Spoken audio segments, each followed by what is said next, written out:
అందరికీ నమస్తే అండి. నిన్న మొన్నటి వరకు పాస్టర్ ప్రవీణ్ పగడాల గారి మృతిని అడ్డం పెట్టుకొని రాష్ట్రంలో మత విద్వేషాలు, మత కలహాలు, రాష్ట్రాన్ని ఏదో రకంగా తగలబెట్టేయాలనే ప్లాన్ వేశారు చాలామంది. ఒకరిద్దరు కాదు, కొంతమంది పాస్టర్లు, ముఖ్యంగా ఖమ్మానికి చెందిన పాస్టర్ అజయ్ బాబు, అలాగే గుడివాడకి చెందిన పాస్టర్ బెన్నీ లింగం, అదే వైసీపీ నేత, ఇంకా చాలామంది ఉన్నారు. మా హర్ష కుమార్ గారు, చెప్పుకుంటా పోతే పదుల సంఖ్యలో చాలామంది ఉన్నారు.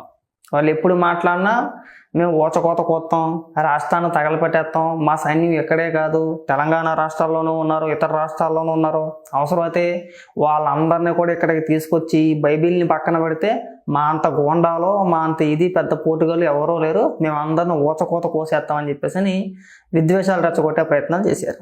చేసిన తర్వాత క్లియర్గా తెలిసింది, అందరికీ తెలిసిందే, ప్రవీణ్ పగడాల గారి మృతి వెనక అంటే ఆయన చనిపోవడానికి గల కారణాలు యాక్సిడెంటా లేదంటే ఇతర కారణాలు అనేది మన సీసీ ఫుటేజ్ చూస్తే చిన్న పిల్లోడు చూపించినా కానీ క్లియర్గా చెప్తాడు. ఇప్పుడు వాళ్ళపైన కేసులు నమోదైనవి. కేసులు నమోదవగానే మళ్ళీ ఒక కొత్త డ్రామా మొదలుపెట్టారు. మళ్ళీ ఇదొక డ్రామా. అంటే వీళ్ళు ఇష్టానుసారంగా రోడ్డు ఎక్కేసి మేము ఏది పడితే అది మాట్లాడతాం, ఎలా పడితే అలా ఆరోపణలు చేసేస్తామంటే ఊరుకుంటారా? ఏమంటే ప్రభుత్వాలు చూస్తూ ఊరుకుంటాయా? ఆ బెన్నీ లింగం కావచ్చు, ఆ అజయ్ బాబు కావచ్చు మాట్లాడిన మాటలేంటి ఒకసారి మీకు వినిపించే ప్రయత్నం చేస్తాను చూడండి. బెన్నీ లింగం గురించి ముఖ్యంగా, ఇది 100% ఇది అధ్యాయం వారిని గుర్తుపెట్టుకోండి. ప్రార్థన చేసే గుంపులు ఉన్నాయి, యుద్ధం చేసే గుంపులు కూడా ఉన్నాయి.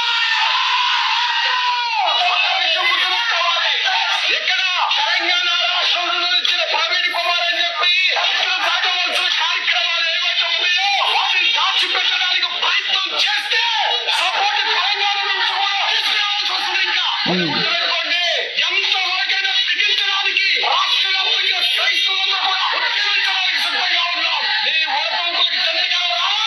మేము ఒక్కసారి కన్నెర చేస్తే మీరు ఎక్కడుంటారో ఆలోచన చేయండి.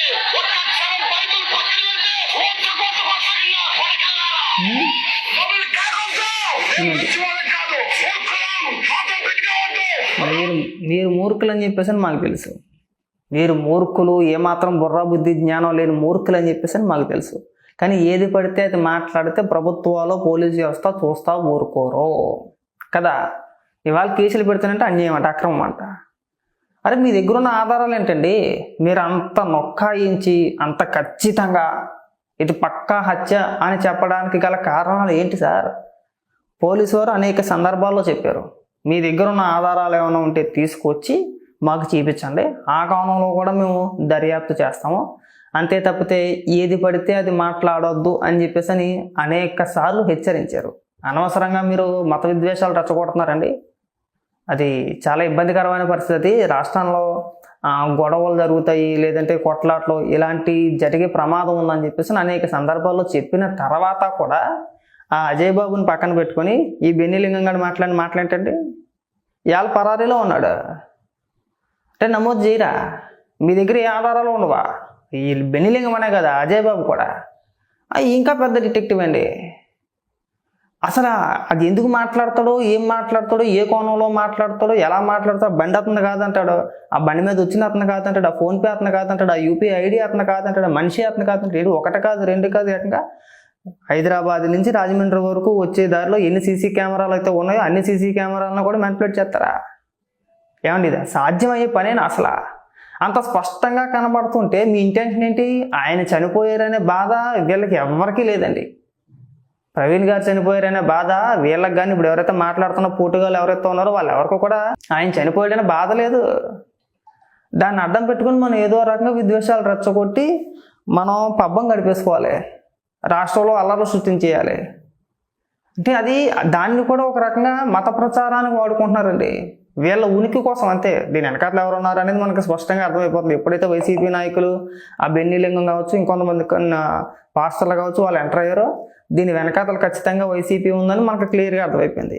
ఆ అజయ్ బాబు కూడా చెప్పుకొచ్చాడు, గతంలో నేను ఏదో ఒక విభాగానికి వైసీపీలో అధ్యక్షుడిగా పనిచేసానండి, ఒక విభాగానికి సంబంధించి అని చెప్పేసి, ఇది ఉమ్మడి రాష్ట్రంలో. సో ఇలాంటి వాళ్ళందరినీ పెట్టి రాష్ట్రంలో ఏదో రకంగా అల్లర్లు సృష్టించి, గొడవలు సృష్టించి, మతాల మధ్యన విద్వేషాలు సృష్టించేసి ఒక రకమైన ఇది అన్నమాట, ఏంటంటే కొట్టుకు సావాలి, ఆ విధంగా ప్రేరేపించేశారు కదా వీళ్ళంతా కూడా.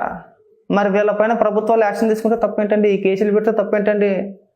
ఆ కేసులు పెట్టకూడదట. వీళ్ళు ఇష్టానుసారంగా రోడ్డు ఎక్కేసి వీళ్ళు ఇష్టాన్ని వచ్చినట్టు వీళ్ళు మాట్లాడేసి మేము కోసేస్తాం, ఊచకోత కోసేస్తాం. ఎవరిని కోసేస్తావు? ఊచకోత నాకు అర్థం కావట్లా. ఎంతమందిని తీసుకొచ్చేస్తావు? ఎక్కడి నుంచి తీసుకొచ్చేస్తావు? ఎవరిని తీసుకొచ్చేస్తావు? ఎవరి పైన పడిపోతారు మీరంతా కలిసి? ఒక యాక్సిడెంట్ని అంత క్లియర్గా కనబడుతున్నప్పుడు మన హత్య అని చెప్పేసి ముద్రేయడం గల కారణం ఏంటి? దాన్ని మతపరంగా తీసుకెళ్లాలని చెప్పింది ఎవరు మీకు అసలు? లేదు. ఒక పక్కన ప్రవీణ్ పగడాల గారి భార్య, ఆయన సోదరుడు క్లియర్గా మాకు పోలీసుల పైన మాకు నమ్మకం ఉంది, ఈ ఇష్యూని ఇక్కడతో వదిలేయనంటే వాళ్ళకు కూడా ఏమీ తెలియదంట. ఎవరో కేఏపాల్ మాట్లాడుతున్నారంట, వాళ్ళకు కూడా ఏమీ తెలియదు.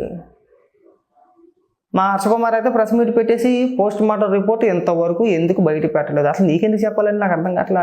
ఎవడో నువ్వు? ఇప్పుడు ఎవరైతే సోకాళ్ళు మేధావులు మాట్లాడుతున్నారో అసలు నీకెందుకు చూపించాలి? ఏదైనా అనుమానాలు ఉంటే కుటుంబ సభ్యులు చెప్తారు. ప్రవీణ్ పగడాల గారు కుటుంబ సభ్యులు చెప్తారండి, వాళ్ళ భార్య చెప్తారండి, లేదంటే ఆయన సోదరుడు చెప్తారు. వాళ్ళు కదా చెప్పాల్సింది.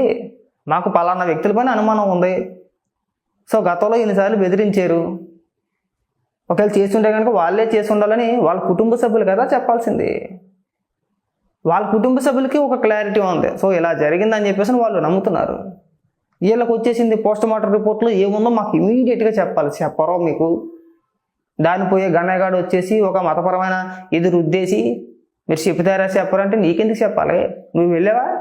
హర్షకుమార్ నిన్న పెద్ద పెద్ద మాటలు మాట్లాడుతున్నావు కదా, నువ్వు ప్రెస్ మీట్ పెట్టి తప్పుడు కేసులు భయపడడం, దయచేసి కేసు వెనక్కి తీసుకోండి. నువ్వు చూపించావు వెళ్ళి. పోలీసులు నిన్ను 2-3 సార్లు పిలిచారు కదా నోటీసులు ఇచ్చి, రండి మీరు వచ్చి మీ దగ్గర ఉన్న ఆధారాలు చూపించండి. ఊరికే ప్రెస్ ముందు ఎందుకు అనవసరంగా మాట్లాడతారు, గాలి మాటలు ఎందుకు మాట్లాడతారో ఇక్కడికి వచ్చి చూపించండి అంటే అది చూపించడట. ఏ కోణంలో జరిగింది అంటే దాన్ని చెప్పడంట. నీ దగ్గర ఉన్న ఆధారాలు ఏమైనా ఉంటే ఇవ్వంటే ఇవ్వడంట. నోటి తోల కొలితే ఏది పడితే అది మాట్లాడితే కేసులు పెట్టకూడదా? మళ్ళీ దానికి కూడా ఏడిపోయినా ఆ బెన్నీలింగ మాటలు చూసారు కదా, అట్లా ఊచకోత కోసేస్తామని అడియాలి, కేసులు పెడితే పరారి. అజయ్ బాబుని అరెస్ట్ చేస్తే అదొక గోల. అనవసరంగా పాస్టర్ల మీద కక్ష సాధింపు ఏంటండి?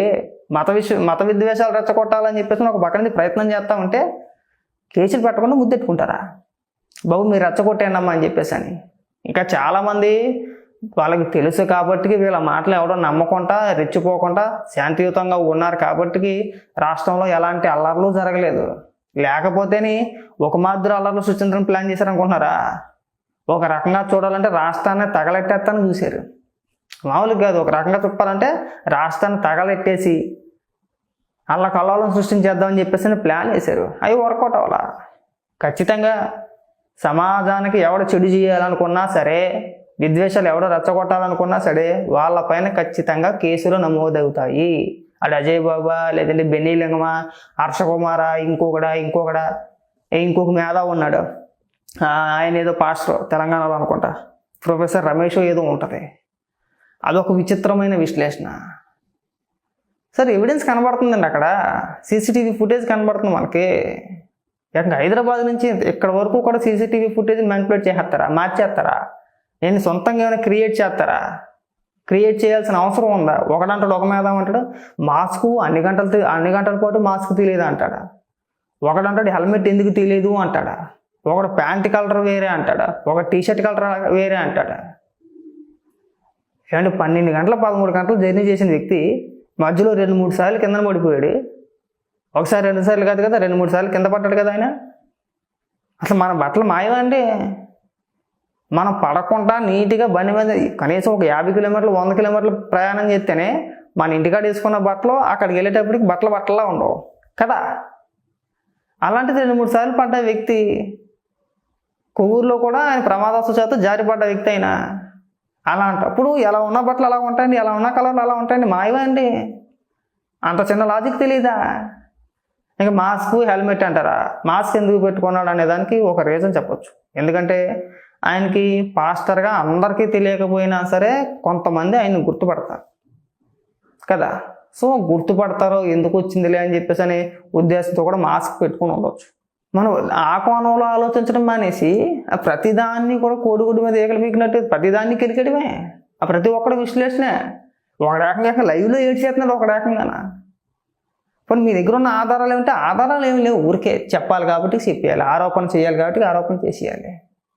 ఇలాంటి ఆరోపణలు దయచేసి మానేసుకోండి. ఆ బెన్నీ లింగానికి మళ్ళీ చెప్తున్నాం, నువ్వు అనవసరంగా ఊసకోత గీతకోత అన్నావంటే రేపు పొద్దున్న చెక్కేస్తారు, బాబాస్కి చెక్కినట్టు కేసులు ఎదుర్కోవాలి. అజయ్ బాబు కూడా అంతే. ఇవాళ అన్యాయం అక్రమం అంటే కుదరదు. మీరు మాట్లాడిన మాటలు చిన్న మాటలేం కాదు. ఒక రకంగా చెప్పాలంటే ఆంధ్రప్రదేశ్ని తగలబెట్టేసే ప్రయత్నం చేశారు. నిజంగా ఎవరో రెచ్చిపోలేదు కాబట్టి, అందరికీ తెలుసు కాబట్టి కాస్త సైలెంట్గా ఉన్నారు. కానీ లేకపోతే మీ మాటలు నమ్మే వాళ్ళు ఎవడైనా ఉంటే కనుక మీరు మామూలు విధ్వంసం సృష్టించే వాళ్ళు కాదు. ఒక రకంగా రాష్ట్రాన్ని తగలెట్టేద్దరు. మిమ్మల్ని సింపుల్గా వదిలేస్తారా? ఇవాళ ఇదైంది, రేపు పొద్దున ఇంకోటి జరుగుద్ది. ఇప్పుడు మీ పైన కఠిన చర్యలు తీసుకోకపోతే రేపు పొద్దున ప్రతి సందర్భంలోనూ కూడా ఎవడు ఎలా చనిపోయినా సరే దానికి మతరంగు పులి వేసి వచ్చేసి మేము అల్లర్లు సృష్టించేస్తాం, తెలంగాణ నుంచి తీసుకొచ్చేస్తాం, కర్ణాటక నుంచి తీసుకొచ్చేస్తాం, ఊచకోత కోసేస్తామంటే మీకు బొట్టెట్టి ముద్దెట్టి పిలుస్తారా రెండయ్యా అని చెప్పేసి అని. ఖచ్చితంగా మీ పైన కఠిన చర్యలు తీసుకుంటారు. నెక్స్ట్ రేపు అన్న రోజున ఇలాంటి వ్యాఖ్యలు ఎవడూ చేయకూడదు. మిమ్మల్ని చూస్తే ప్రతి ఒక్కరికి భయం కలగాలి. వద్దురా బాబు మనం ఏది పడితే అది మాట్లాడకూడదు, మన దగ్గర ఆధారాలు లేనప్పుడు అన్నీ మూసుకుని ఉంటే బాగుంటుంది అనే ఫీలింగ్ కలుగుతుంది అందరికి కూడా. గుర్తుపెట్టుకోండి బాగా.